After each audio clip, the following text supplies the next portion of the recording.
Hebdo Africain, notre rendez-vous hebdomadaire en partenariat avec Timbuktu Institute. Chaque mercredi, nous recevons des experts sur les questions stratégiques pour le continent africain. L'exception sénégalaise Macky Sall tient le flambeau. C'est le thème de notre rubrique aujourd'hui. Et pour en parler, nous sommes en direct avec Dr Bakary Samb, directeur régional du Timbuktu Institute. Bonjour Dr Bakary Samb et merci d'être avec nous.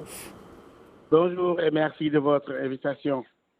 Docteur Bakary Samb, nous avons vécu ces derniers mois des tensions avec beaucoup de craintes et d'interrogations pour certains sur la démocratie sénégalaise en cette période préélectorale en direction de la présidentielle de 2024. Le président Macky Sall a tenu sa parole envers les Sénégalais et à la face du monde en annonçant lors d'un discours historique qu'il ne briguerait pas un nouveau mandat. Vous avez toujours soutenu que le sursaut était toujours possible et que l'exception sénégalaise était bien vivante. Comment analysez-vous ce que le Sénégal vient de vivre ? Oui, c'était un discours très attendu, aussi bien au plan interne qu'au plan international. Rien qu'à voir la pluie de réactions au niveau international, aussi bien du côté des États-Unis où le secrétaire d'État américain, Blinken, parle d'une déclaration claire du président qu'il considère comme un exemple pour la région, contrairement à ceux qui cherchaient à éroder le respect des principes démocratiques, y compris la limitation des mandats.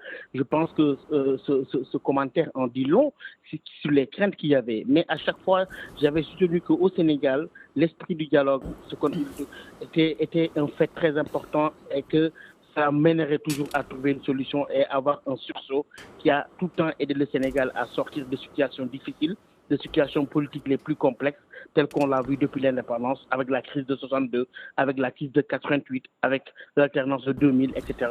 Donc moi, je croyais fermement qu'il y aurait à un moment un sursaut et qu'au bout de ce dialogue constructif qui a été mené malgré les contestations de certains, une solution allait être trouvée pour que le Sénégal continue sur sa trajectoire démocratique. De la même manière que les Sénégalais ont exprimé leur fierté sur les réseaux sociaux, la presse internationale et les grands de ce monde n'ont pas tari d'éloges et d'encouragements. Qu'est-ce que cela nous renseigne sur la personnalité et l'œuvre de celui qui est déjà dénommé l'homme du 3 juillet, à savoir le président Macky Sall? Oui, c'est quelqu'un qui a une trajectoire politique et un parcours assez important, assez impressionnant, qui a gravi tous les échelons.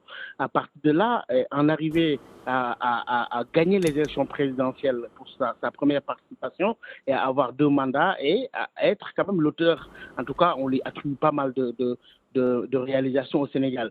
D'ailleurs, je vois que dans les termes qui sont utilisés, c'est porte-flambeau d'une démocratie, etc. Et que lorsqu'on voit la déclaration de Moussa Faki Mahamat, qui, lui, a dit que c'est un grand homme d'État, en disant qu'il saluait une décision sage et salutaire, qui consistait à renoncer à ce mandat. C'est la même réaction qu'on a trouvée un peu partout avec Embalo Sissoko, le président en exercice de la CEDEAO, qui pour lui, Macky Sall, selon ses termes, on pourrait lui succéder mais pas le remplacer. Ça montre quand même l'estime qu'au plan international, il bénéficie. D'ailleurs, c'est le terme qui a été utilisé par le secrétaire général de l'ONU, Antonio Guterres, qui a exprimé sa profonde estime, je cite, pour le président Macky Sall. Bakary Samb, dans sa réaction qui ne s'est pas faite attendre, le président Mohamed Bazoum du Niger, qui connaît d'ailleurs bien le Sénégal, formule, je cite, le vœu que cette décision mûrement réfléchie apaise définitivement le climat politique dans ce pays frère. Nourrissez-vous le même espoir et dans quelle mesure l'expérience du président Macky Sall et son action pourrait-elle soutenir les efforts de paix dans la région et dans le monde ? D'abord, je crois fermement que le climat politique, malgré certaines difficultés peut-être, va s'apaiser.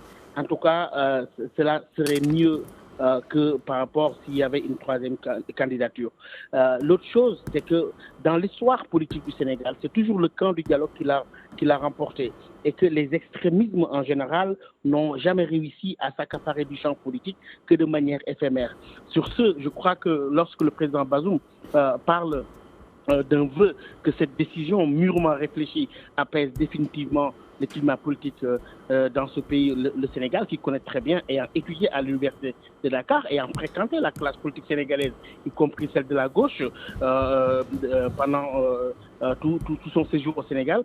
Je crois qu'il le dit en connaissance de cause.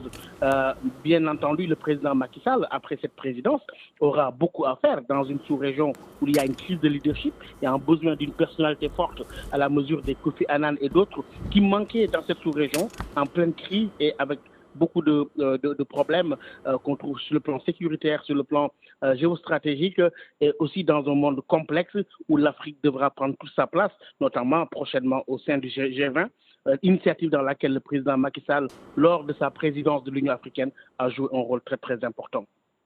Docteur Bakary Samb, merci pour cet éclairage et merci d'avoir répondu à nos questions. Je rappelle que vous êtes directeur régional du Timbuktu Institute.